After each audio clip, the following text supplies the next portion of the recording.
Hello, everyone. It's Max with Crypto Talk now. Sometimes in life, it's not all about what you know, but it's who you know.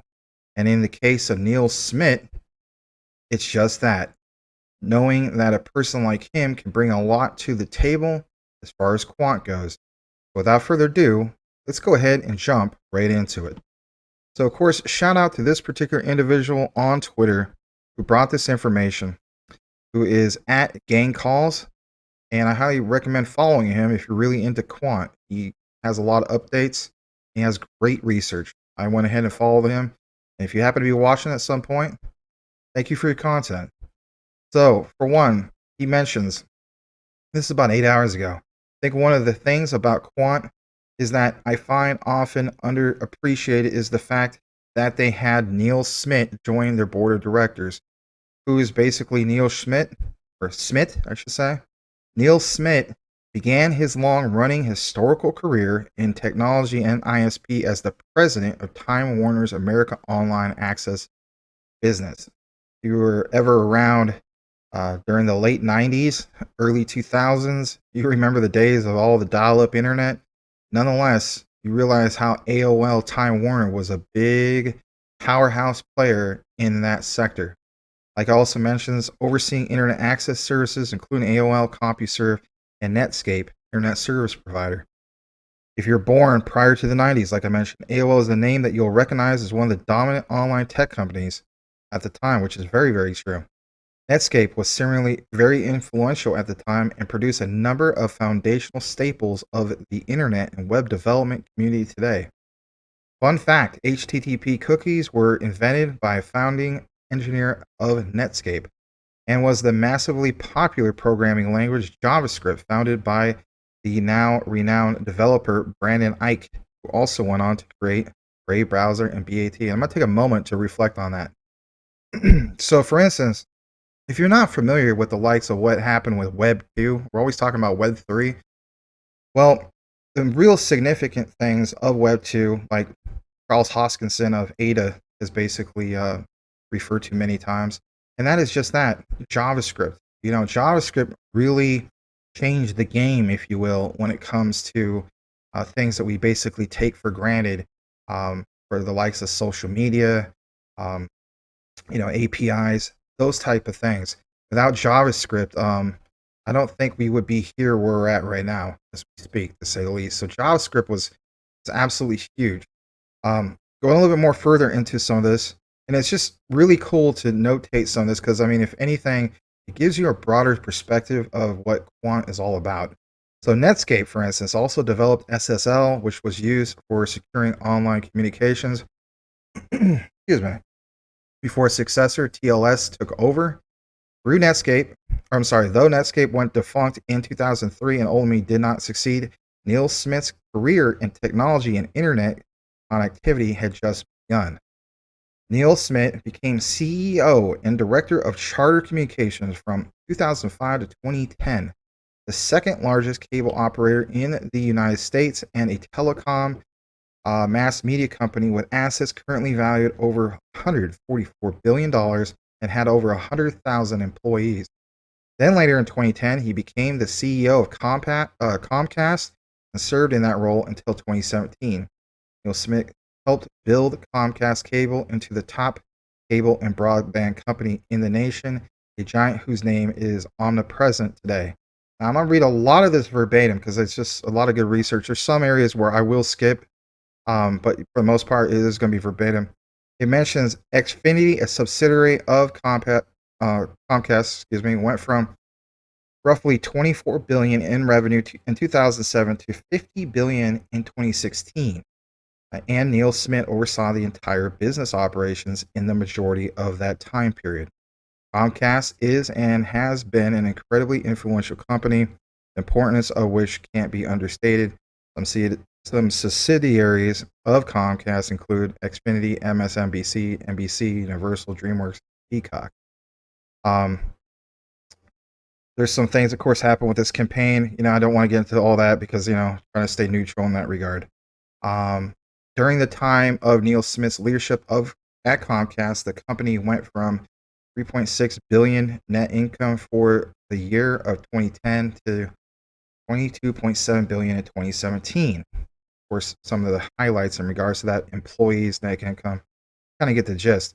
On top of that, finally in 2017, Neil Smith, approaching the age of 60, left his role as CEO of Comcast and assumed the less involved but still exceptionally influential role of vice chairman of Comcast to take a step back from his immense responsibilities as a CEO and enjoy spending time with his family. A little bit more on him. It says in 2018, he also joined Qualcomm as a director of the board.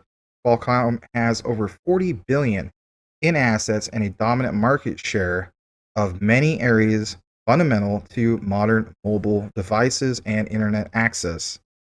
On top of that, a few quick facts in regards to Qualcomm. They have a 39% market share for smartphone application processors and a 50% market share of baseband processors, and it's a 65% market share in LTE baseband. A little bit more. Qualcomm also provides licenses to use its patents, many of which are critical to the CDMA 2000, TD-SCDMA, and some of these other wireless standards. Needless to say, it's an incredibly prominent company in the tech space. The company is estimated to earn $20 for every smartphone sold. That is crazy. All right, now to the main thing. If you're still with me, and hopefully you are, I think this is great research, and you want to know more about some of these, minor details or major details when it comes to the likes of Quant or any of these ISO 222s, in my humble opinion. So, like it says right here, now finally we get to why this thread was written in the first place. Quant Network. In 2020, Neil Smith joined Quant's network board of directors. Think about that for a moment. Think of all that experience. First, here he is right here. And this is the quote that he said back then. I'm both delighted and honored to be part of the Quant team. The company is a clear leader in one of the most exciting fields of technology right now, and the potential for growth is enormous. I'm excited to be in a position to help realize that growth. Of course, there he is, director of the board. There's, of course, a little bit more in regards to all this. I am going to jump down to right here. I like what this statement. This is not in regards to the research in regards to, for instance, what we just covered, but nonetheless, I do want to just take a moment to state this. Quant is the token that powers every single transaction, as stated by the founder and CEO himself, Gilbert Verdian. Firstly, Overledger is powered by Quant. We have had a testnet, then a mainnet release for every blockchain. I would like to ask anyone who can show us in code with a transaction number for any Overledger transaction they have somehow sent on mainnets without using Quant. You have to buy a license fee in Quant and have to pay in Quant for sending the transaction. Our approach on how it's handled, lockups, etc. hasn't changed since our last updates and thinking. Every single developer and customer has to purchase a license and pay for transactions in Quant, and for enterprise clients, they can pay in pounds and we can handle their Quant. It's easier for enterprise to manage in that regard. It's been this way since our business paper. It is how it is done in the developer portal today and in the recent release, which is a complete new architecture in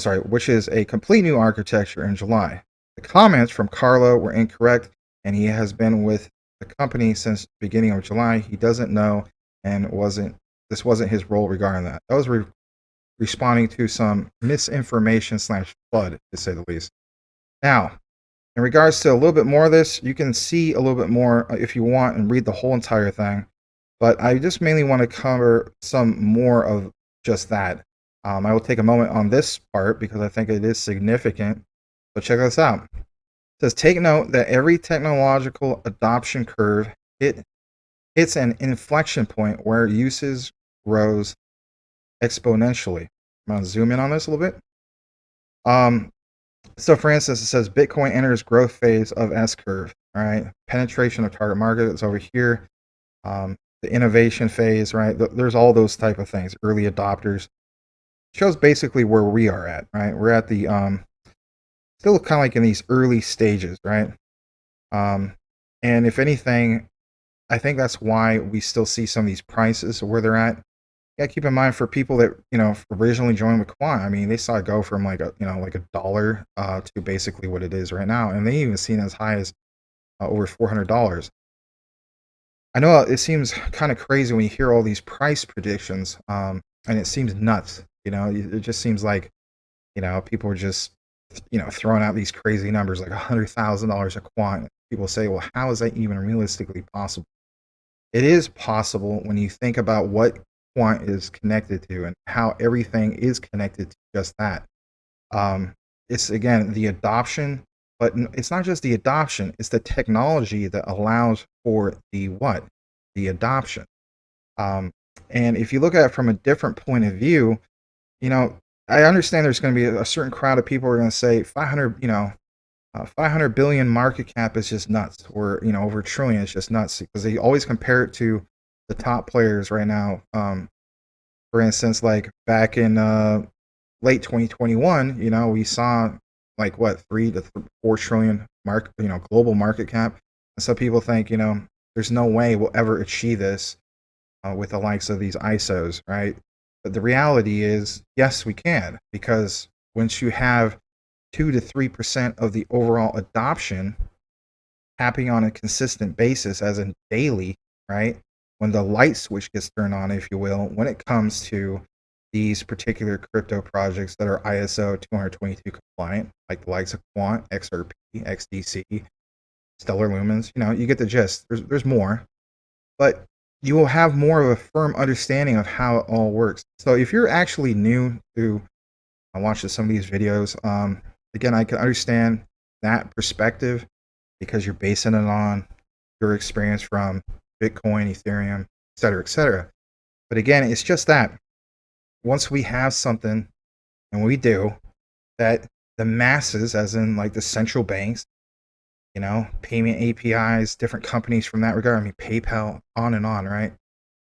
That is where cryptocurrency in itself, or in this case, the likes of Quant, some of those other ones I mentioned, where that will really, really take off. When we throw out the whole thing of, you know, people will be using, like swiping their debit card, if you will, like between November of this year and the year 2025. They'll be swiping their crypto, just that, be swiping their debit card, not even realize it's tied into crypto. Those are the things that we're basically talking about here. That is how the crazy adoption happens and crazy market happens.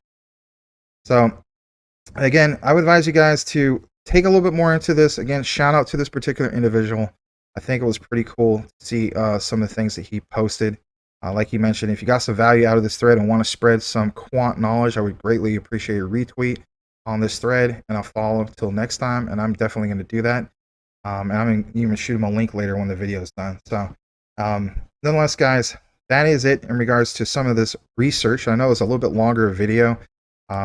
We used to just keep everything 5 minutes or less, and that is still the target goal because, let's face it, as the saying goes, time is money, especially when it comes to quant, right? But this was a little bit more in depth, and I think a lot of times you guys appreciate that. So I won't keep it going anymore. Thank you for watching today's video in regards to some of the research from Quant. Very interesting stuff, to say the least. And I love seeing people of the quant community come together like this and provide that type of research. Sometimes it's better than reading a news article. So with that said, everybody, thanks again for watching today's video on Quant. Like, comment, subscribe if you haven't done so already. You all have a blessed day, and we'll see you on the next one.